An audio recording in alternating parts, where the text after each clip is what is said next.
You are listening to CITR 101.9 FM at the University of British Columbia Point Grey campus in Vancouver, British Columbia, Canada, located on the traditional ancestral unceded territory of the Musqueam people. Welcome to the Liesl Lafferty Podcast, an exploration into the world of theater through a series of conversations with a talented and eclectic group of accomplished playwrights and theater artists from New York, Vancouver, Montreal, Toronto, London, England, and Saskatoon. Episode 1. Brad Fraser of Toronto is one of Canada's most valued playwrights, a director of theater and film, and one who self-identifies as a generally creative guy. Liesl Lafferty and Brad Fraser.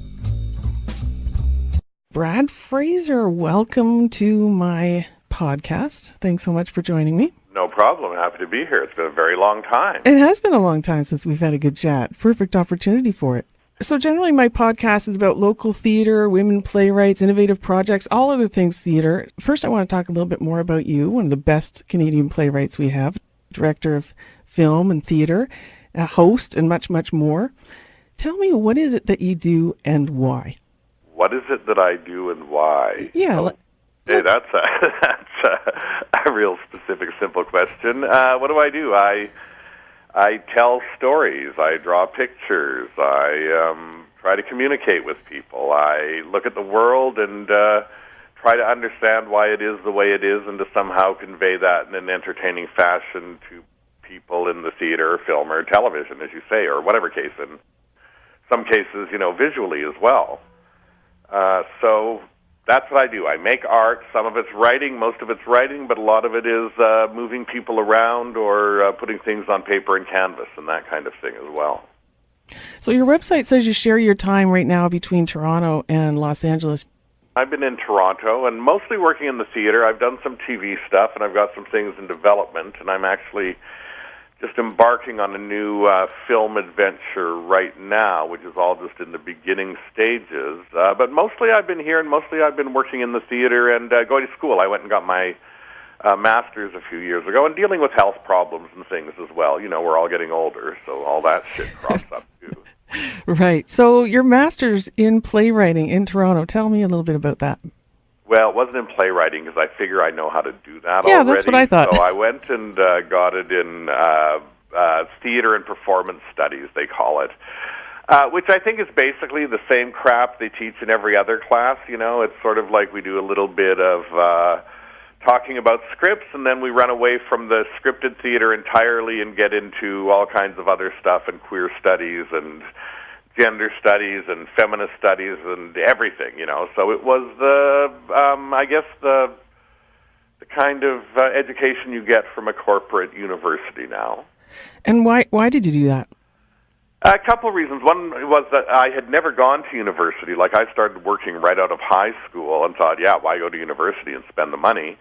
And so I never really was in touch with that, which I've come to think now has been a great strength in my early career. But also, I wanted to see what they were teaching the kids. I wanted to find out what the young people were doing and what was going on, because the theater had changed in the time I was away working on Queer as Folk and various things, and I wanted to get back in touch with it and see if I could find some new challenges for myself as well. So there were a lot of reasons I went back, and I'm really glad I did. Yes. What's come out of it so far? Well, my brain learned to, the first 2 months I was like going to have a breakdown. It was like all this reading and all this stuff, and I was like, I haven't done this for 40 years. And then after a couple months, my brain kind of went, oh, hey, no, you know what? We know how to do this. And it was sort of like, oh, yeah, we just need to think a different way and stop being the creative guy. And that really helped me. And once I got sort of into that groove, I was there to learn, to filter other people's ideas for my own, and I think that happened. And I also, as one of my self-directed study courses, I did 3 edits of 3 of Shakespeare's problem plays with all of the research and everything that went on, because I wanted to do that, and I had a really great Shakespearean prof. So I did that as well. And in fact, I think they're doing a production of All's Well That Ends Well in Calgary as I adapted. So you mentioned the kids today. Find out what they're teaching the kids today. Tell me what you think about those kids you found in your classroom. Well, excuse me, I was in a master's class, so, to say those kids, I took a couple courses that were shared by the second, whatever they call us, in the undergrad. It's kind of weird because everyone's sort of being given permission to be a sort of, oh, you feel like you're creative, then be creative, do that, and that's great in university, but then they come out and they sort of seem to think, well, now they have the right to do that, and a lot of them aren't that good, So it's very odd what they're teaching them in there now. It doesn't seem to be any kind of technique at all. It all just seems to be sort of theory and why we don't need playwrights, because we're as good as playwrights just by making shit up on the stage, that kind of thing. Oh, goodness me. Well, I'm in a playwriting master's, and I've got to report that, man, the talent is great. I think the kids are awesome, and they are teaching us a lot of technique, and it's stuff that I already believed in, so I'm finding that aspect of it great. But I agree with you, those first 2 months, holy smokes. And for me, it wasn't just the reading and writing, it was all of the new software, all of the new passwords that I needed to know, because yes, exactly. when I said, and all the university bureaucracy you have to negotiate, and I don't want to sound too negative, because actually I met a number of very talented young people in my program and in others, and in fact, one of them was an undergrad. I met a young woman of color I thought had a lot of potential, and she wrote a play for SummerWorks this last summer, and that I had mentored her on, and I directed it. And I've got a couple other people who were my contemporaries, but of course 30 years younger, that I've continued mentoring since the program's been over, and developed quite close relationships with both personally and creatively. Yeah, that's awesome. They say that happens. You get the bonds for life. Here, yeah, exactly. And I want to counteract some of the damage that was done to them. So somebody's got to do it. That's good. That's good. Okay, I want to talk about your writing for a minute, because of your long list of awesome works, Unidentified Human Remains and The True Nature of Love, and I guess you shouldn't say that too fast as I just did. People might lose a word in there. And Poor Superman, which I had the great pleasure of working on with you here in Vancouver. Mm-hmm. And of course, your plays have been translated and produced around the world in many languages. What is it that you think that resonates about your material? Well, interestingly, and sort of jumping off from the university conversation we were just having, I think my theater steps away from the kind of intellectual, university-educated theater that is so prevalent, and comes from a much more basic and emotional and physical place than a lot of theater people see. And I think that the bluntness and the muscularity of the writing, as well as the kind of fearlessness of a lot of the ideas, I think resonates with people and is fairly universal. That the stories tend to be about simple things, about love and intimacy and murder and hate and all of those universal things we feel, but in a fairly dynamic fashion. Because I think as a playwright, I've never been one of those guys who has their character stands around talking a lot. Things actually happen, and I think that action-based theater travels a lot better than some of the more intellectual stuff we get, which is a lot of people standing around talking, Yes, you certainly do create memorable moments, and you love it when your audience laughs and gasps, I noticed. Yes, oh yeah. Your writing deeply influenced my writing.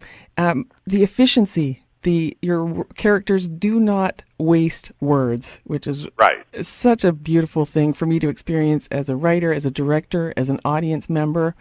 And it's one of my favorite notes when people give me that note that I learned from you about how efficient the writing is. Where did you learn that from? Like the history of Canadian theatre and everything I know about sex, I basically learned it on the mean streets of Toronto and Edmonton in Canada. I mean, I don't know that anyone ever taught me that. I think that it's my own taste, that as a person I like things to be efficient. And somewhere early in my career, someone taught me that if it doesn't contribute to character, action, or atmosphere, it's not needed. And for me, playwriting is like cartooning. A cartoonist uses the fewest number of lines to capture the most complex things. And I think that a dramatist has the same obligation that we don't want to waste people's time. We want to keep things moving forward, and it's really about cutting everything right down to only what's absolutely necessary for the directors and the actors to be inspired enough to fill in all the other stuff that isn't there. Plays are like icebergs. Like what you actually see, there is some giant thing underneath it, hundreds of pages that have been cut or altered or changed, and moments in rehearsal and all of that, to distill it down to just what is necessary to tell the story and entertain the people. So is that what you did to your Shakespeare plays? You just drew them with fewer lines? Well, I did and I didn't. I mean, the interesting thing about when I approached the Shakespeare plays, I want to give these plays my sensibility. As Shakespeare people do that all the time, right? And I wanted to have a kind of punchy, forward-moving, not particularly reflective Brad Fraser kind of structure. And it was wonderful to do that because, my original influences in playwriting are so much Shakespeare about don't worry about time and setting, let the language do it, let the light do it, be expansive, tell big stories, go lots of places. So it was kind of like a coming full circle because that had been my original influences when I was a young writer, and now I was finally going back and attacking Shakespeare, who had affected me so much, and seeing what I could impose on him, which I found really interesting. Yeah, that sounds awesome. Yeah. You have a lecture that you do. Do you still do your lecture called Why I Hate Theatre? When I was giving that lecture, theater was a lot more sort of popularly supported than it is, and I felt like I could agitate that and I could challenge that. I think theater's on a very scary place right now. I mean, I really feel like we're at a point where people who create theater are doing it for other people who create theater rather than bringing new people into the theater. So when it's in that precarious position, I don't want to denigrate what it is. I don't necessarily want to publicly challenge that anymore in the way I did when I was in my 20s or in my 30s. But I do give lectures about the importance of theater. I'm really into theater that's set entirely in the present tense right now. That so much of our theater we create as writers, it's often set in the past. We often give it a past tense kind of feeling, a memory thing. Then when directors and actors get it, they tend to want to do this sort of general middle distance acting. And it's so hard to find theater that connects to the here and now, to the audience and the performers all at once. And when it does, it's really exciting. So that's what I've been working toward. Even now, as I get older, what it's become all about is what is the real theater? What is the essence of it? And how do we exploit that so that we bring people who don't go into the theater into it because they understand the medium? And it's not just really long, boring plays all the time, right? Yes, that was my inspiration for doing a town called Hockey at the Arts Club several years ago. I wanted to bring the hockey people. So instead of getting 4 comps for opening night as the playwright director that I was allowed to have, I got 40 comps. And I got a whole team of hockey players and their wives in to watch the play because that was my whole point, was to bring a new audience, and they loved it. And actually, the theater community kind of hated that play. But yeah, well, that's a very important point, and people get really hung up about that. And I think you did absolutely the right thing. And I also think that giving the comps to opening night to a representative group of people who might talk to other people who would come and see the show is a lot more constructive than giving opening night tickets to a lot of other theater people who just, if they show up at all, generally hate it and, don't really help bring a new audience in any way, shape, or form, So I think you did a very smart thing, and I think we need a lot more of that in the theater. But I'm really exploring my Métis heritage these days because the world seems to be open to that now, but also because there's an untapped group of people out there who I don't think are going to the theater. The interesting thing about the theater is it loves novelty. It loves something new coming in. In the early days when Canada was doing all this American and English bullshit, when people started doing Canadian plays, it was like, oh, wow, this is cool, And then when women started to write from their point of view, the audience was like, oh, this is really interesting. Let's go see Carol Bolt and Judith Thompson and that kind of thing. When the queer writers started, it got another buzz, writers of color, writers from other cultures, or performers or directors or whatever. But the theater loves that kind of thing because it gives us a new way to look at what we do, and it brings in a new audience. But I don't know how we bring them back, do you know what I mean, without appealing to all those same things again, which eventually become their own ghetto. I'm doing all gay plays or whatever, is a real trap. So that idea of diversifying while also bringing in the regular audience is a really interesting one, and I'm not entirely sure how we do it. But I've, generally done very well at the box office regardless of where I've been produced. So maybe it's just plays that appeal to people, How about the critics? Are you a critic's darling? No, I've never been a critic's darling, and it gets frustrating at sometimes. I mean, they tend to be much more constructive outside of Canada. Like a lot of the reviews I've had in England over the years when I was working in Manchester at the Royal Exchange and that kind of thing, were not about who I am. They were about what the play is. They weren't about, I told someone to fuck off at a party or something, and therefore I'm now getting a bad review, or, I wrote a letter or whatever. They don't really care. They just looked at the plays and talked about them, and they generally did fairly well. But I also have to say, Liesl, and I suspect you know this, that I faced a lot of homophobia in the course of my career, and I faced a lot of it from the press, and not an outward kind of, oh, we hate fags kind of homophobia, a kind of really creepy, he's the bad boy of Canadian theater, which, became sort of a code for, he's just being a bad boy, nothing he's saying is important, don't take it too seriously, that kind of thing. I really think that has informed a lot of the criticism, and even the gay critics don't even really like me because I've never really bought into, I don't write sensitive gay coming out plays or dying of AIDS plays or whatever. I write about what it's really like, and a lot of people don't like that, and particularly the precious types who tend to become theater reviewers. I like that the audience has sort of trumped them by coming out to your plays anyway. That's awesome. Well, and they're always much nicer in retrospect, right? These people who gave me horrible reviews for Love and Human Remains or Poor Superman or whatever, 5 years later are going, oh, yes, and of course Brad Fraser celebrated this and that and blah, blah, blah. So sometimes I think they just need, sort of time to catch up to me. Right.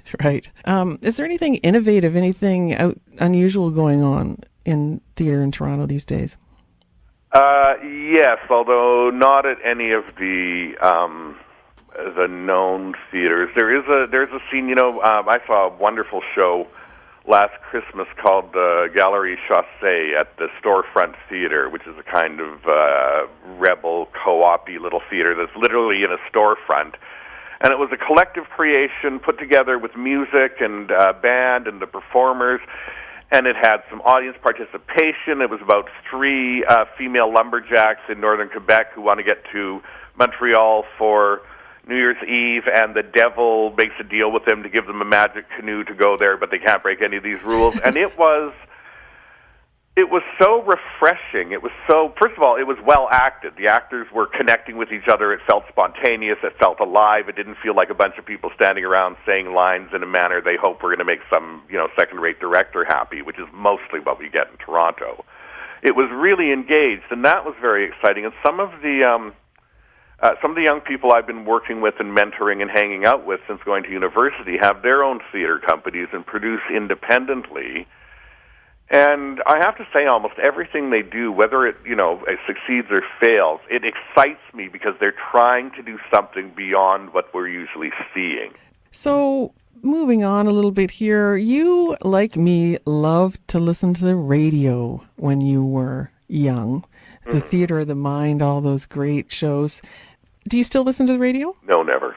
And does podcasts, have they filled the void for you? Do you listen to podcasts? I don't really listen to things. I get very impatient listening to things. I like to read things because I can read at my pace, but unless something is really driving me, I don't really listen. It's not that I don't want to. I mean, I've done a number of podcasts with people, Scott Thompson and all kinds of people like that, and I really enjoy doing it, but I never really take that time to sit down and listen to things anymore. I'm always reading, but I actually should do it. And I hear about all these wonderful podcasts, and I wrote for radio for years, and I love writing for radio because you have absolutely no limits, right? It's just how much you can excite the imagination. So probably it would do me good to go back and do a little bit of that.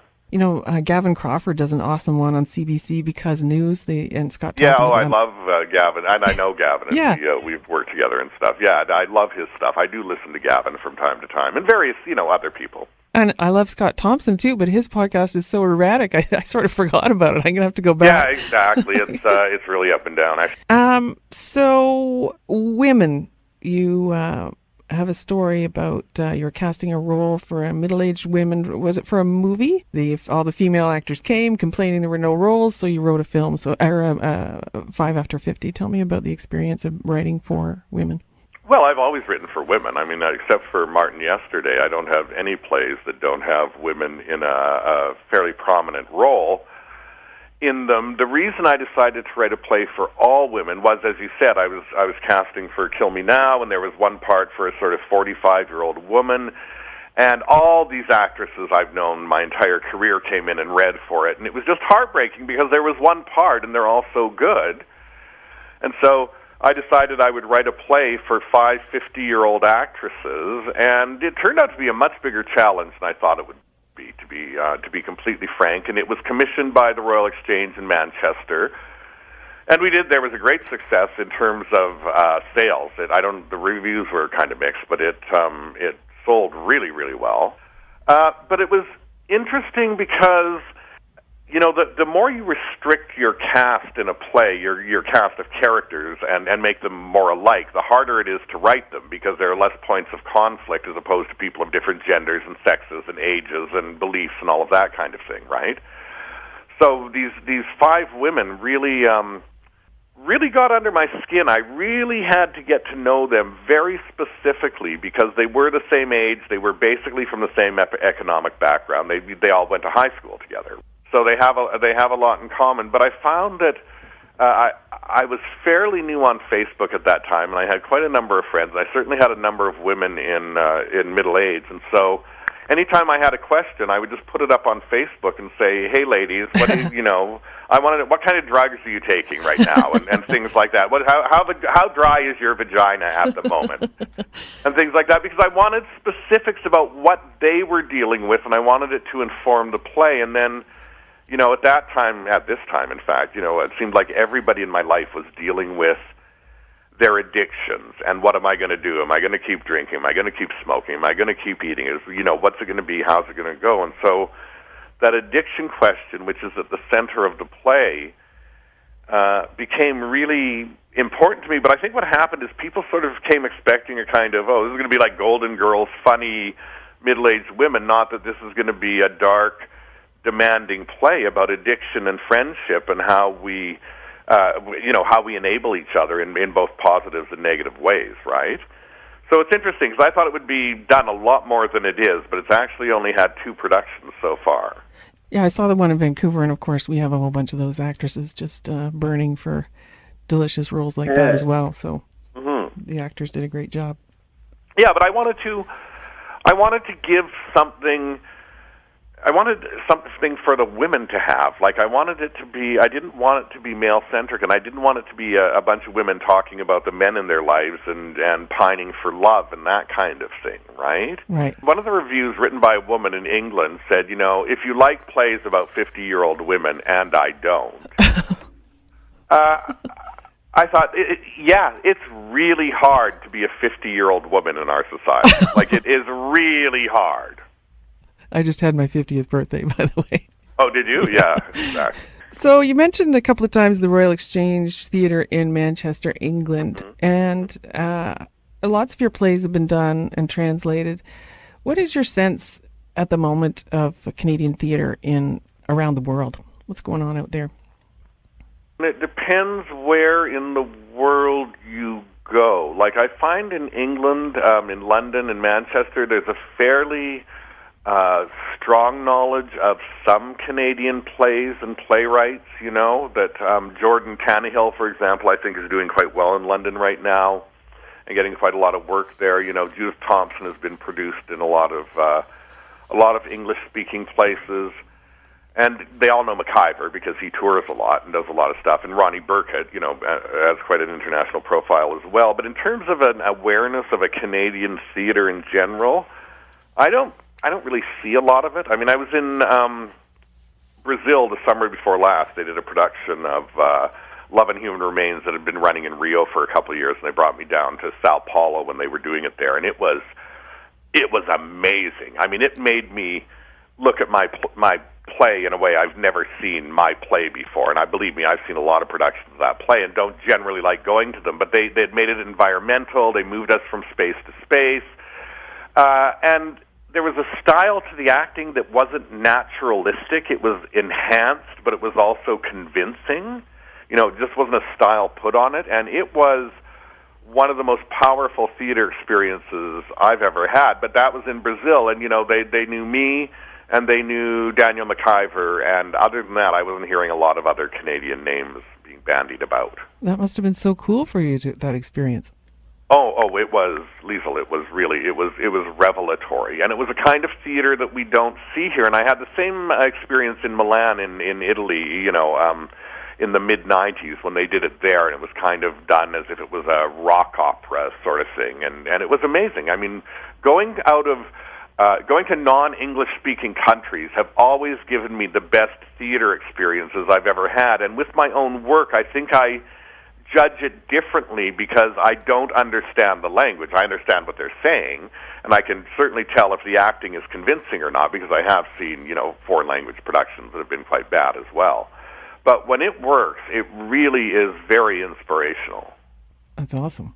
Okay, so we're coming to the end here. I'm going to ask just a couple of these fun podcast questions. Have you ever seen a bear? Yes. Where? At the dump. In Ontario, or were they just all over the place in Edmonton when you grew up? My grandparents had a farm 60 miles out of Edmonton. It was a mile from the town dump, sort of in between the farm and the town. There were always bears hanging around, and whenever we went to the dump, the first thing you would do is stop and look and make sure that there were no bears around, but you didn't really fear them. I have a kind of psychotic fear of bears. Whenever I'm in even High Park, I'm sure I'm going to be eaten by a bear. I don't know where that comes from. It might be something I carried since my childhood, being around bears at the dump or whatever. Yes, I've seen a bear.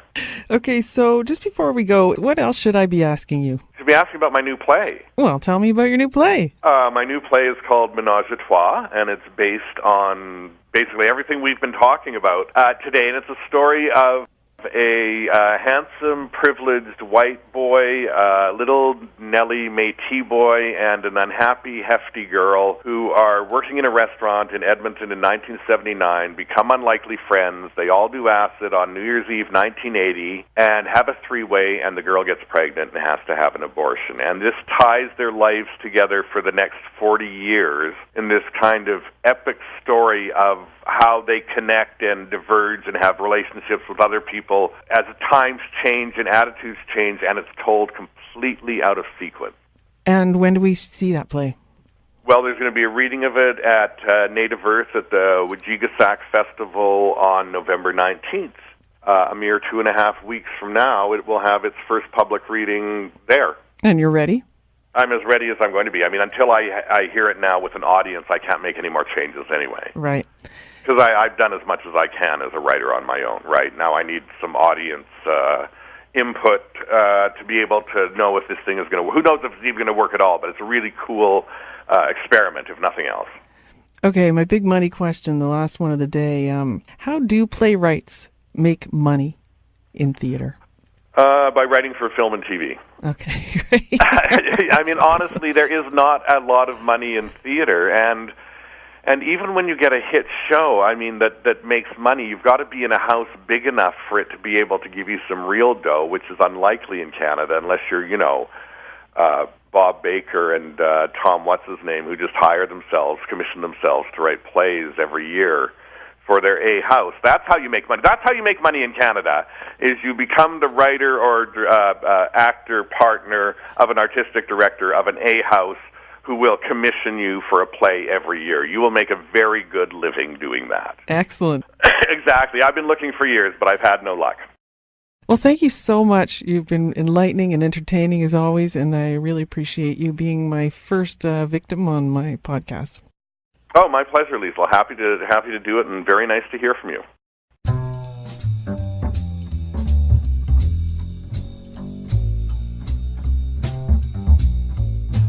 Thank you for listening to the Liesl Lafferty Podcast. This was episode 1. To download other conversations in this series with Alison Kelly, David J. Diamond, Laurel Thompson, Simon David, and Yvette Nolan, go to citr.ca.